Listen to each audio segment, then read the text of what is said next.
Ele, Jesus, foi o último Adão. E quando ele morreu na cruz, morreu junto com ele toda a humanidade gerada de Adão.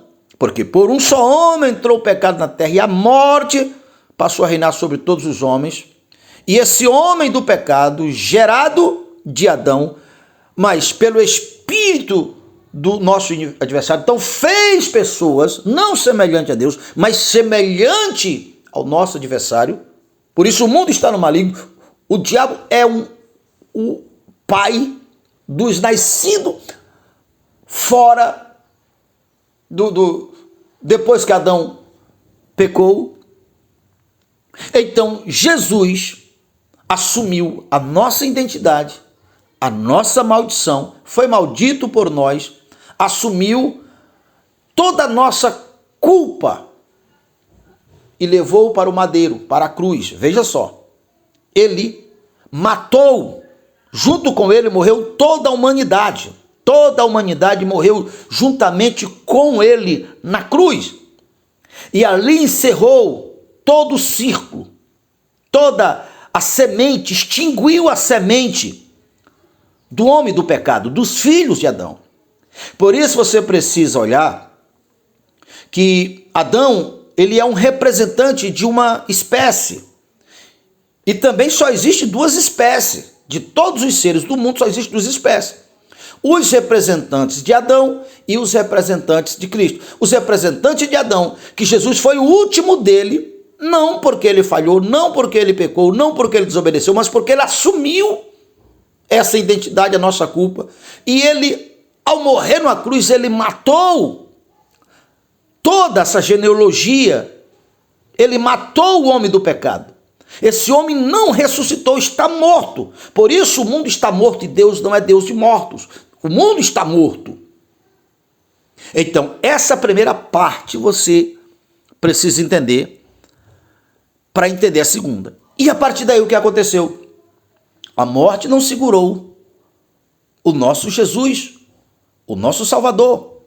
Mas aquele que ressuscitou não foi o mesmo que morreu. Por quê? Ele morreu, o maldito, ele levou sobre o madeiro os nossos pecados, e pelas suas feridas fomos sarados. E morto para o pecado, vivo para a justiça. 1 Pedro, capítulo 2, verso 24. Então, ele morreu, o pecador junto com ele, toda a humanidade morreu, aqui extinguiu a descendência de Adão. E agora, quando ele ressurgiu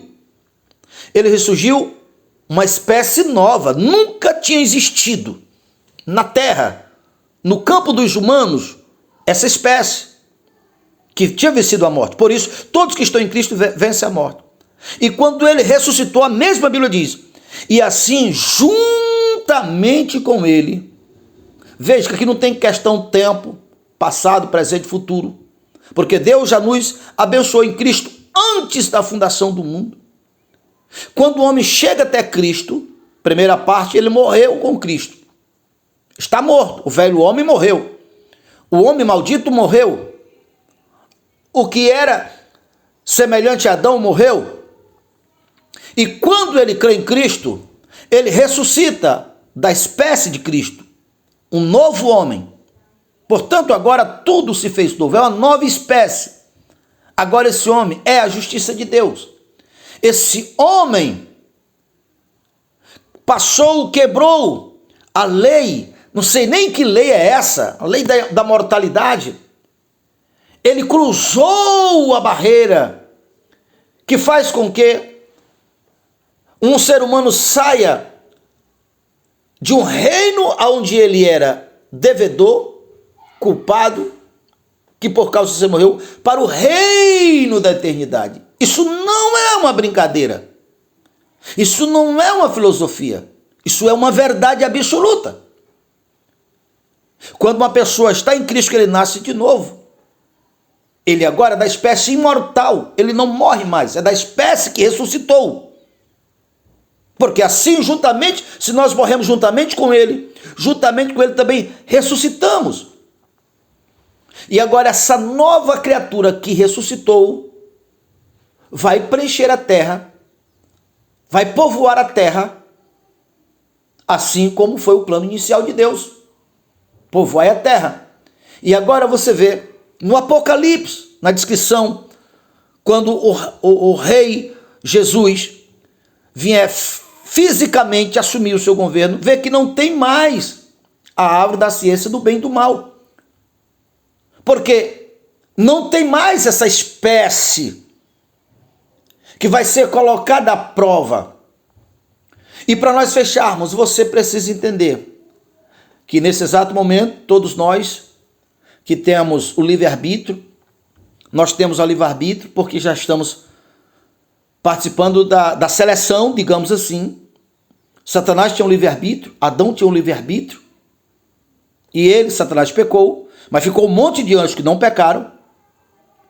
Jesus tinha um livre-arbítrio, não pecou. E nós iremos nos assemelharmos. De qual descendência, com qual nós estamos nos assemelhando? O que nós iremos fazer com o nosso livre-arbítrio? Se nós escolhermos Cristo, nós morremos com Ele, ressuscitamos com Ele. E agora, esses que estão mortos, não tem jeito de passar para o novo reino, se não passar por Cristo. Por isso, Cristo, diz que eu sou a porta. Ninguém vem ao Pai senão por mim. E o mundo se tornou uma cadeia. Inclusive, Jesus falou sobre isso em João 10, que as pessoas estavam ou estão presas em um curral, que para sair desse curral só sai por ele, que é a porta. Ele está falando a mesma coisa em Isaías. Isaías falou a mesma coisa, Isaías 61, e Jesus repetiu. Ele veio para pregoar liberdade aos cativos que estavam presos desse reino, que é o mesmo que Paulo, em Colossenses 1:13, fala, que nós migramos do reino das trevas para o reino do seu amor, para o império das trevas, para o reino do seu amor. Então, precisamos entender isso com clareza, para que nós possamos verdadeiramente ter uma vida produtiva. E aí eu concluo dizendo, veja, Jesus disse a mesma coisa que Deus disse a princípio a Abraão. Agora vocês vão e deem fruto, e o vosso fruto permaneça para sempre, disse Jesus para o seu discípulo, que é a mesma orientação, a mesma ordem que Deus disse para Adão. Vocês precisam se multiplicar, crescer e povoar a terra. Se você quer saber mais sobre esse assunto, nós iremos estar falando sobre esse assunto, e não era inscrito no nosso canal, quer se inscreva no nosso canal, já deixe seu like, seu comentário, clique no sininho, e ao clicar no sininho, clique no todos para ser o primeiro a receber todas as vezes nós colocarmos um vídeo novo.